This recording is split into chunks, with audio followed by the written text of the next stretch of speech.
देखिए, मैं सबसे पहले तो श्री पुष्कर सिंह धामी जी को इस बात का अभिनंदन करता हूं कि उन्होंने सामान्य नागरिक संहिता को लेकर के उत्तराखंड में सबसे पहले पहल की और वह बहुत तेजी से उसे अंजाम तक पहुंचाने का प्रयास कर रहे हैं।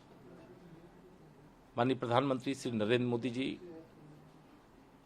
भारत के प्रधानमंत्री ही नहीं, देश के अभिभावक की तरह देश का हित और देश के लोगों का हित उनकी सर्वोच्च प्राथमिकता रहती है। और उसमें उन्होंने यह विषय जब मध्य प्रदेश की धरती से उल्लिखित किया तो भाजपा की दृष्टि से अगर मैं कहूं तो 3 हमारे वैचारिक मुद्दे थे।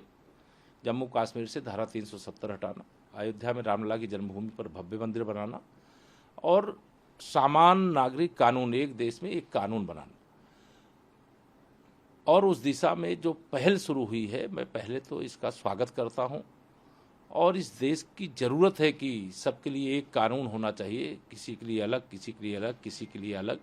यह व्यवस्थाएं समाप्त होनी चाहिए और इस दिशा में जिनको काम करना है वह काम कर भी रहे हैं। जो लॉ कमीशन है उस पर लोगों के सुझाव भी ले रहे हैं और उस सुझाव के बाद जो निष्कर्ष निकलेगा और हम लोग अच्छे से अच्छे परिणाम की उम्मीद रखते हैं। कर रहा था कि यार राम भक्तों ने सीने में गोली खाई है, लाठी खाई है, जेल गए हैं, तब रामलला का भव्य मंदिर बन रहा है। कोई धारा 370 हटाने का कोई समर्थन कर रहा था क्या? जो तुष्टीकरण की राजनीति करने वाले वो तो विरोध करेंगे, लेकिन किसी के विरोध के कारण से कोई अच्छा काम नहीं रुकता है। जो अच्छे काम है वो हो रहे हैं और वो होने चाहिए और माननीय प्रधानमंत्री जी के नेतृत्व में ही होंगे। और देश का भरोसा है और देश का बहुसंख्य नहीं, मतलब शायद मैं समझता हूँ कि विरोध में 10% होंगे, समर्थन में 90% लोग होंगे। देखिए, भ्रष्टाचार करने वाले जो दल हैं, जिनके ऊपर कई लाख करोड़ के घोटालों के आरोप हैं, जो दल परिवारवादी राजनीति से ऊपर नहीं है, जिनके परिवार किसी का बेटा, किसी की बेटी, किसी के चाचा, किसी के भतीजा, जो राजनीति की सीमा रेखा इस लेवल तक ही है, वह सारे दल एकत्र हो सकते हैं।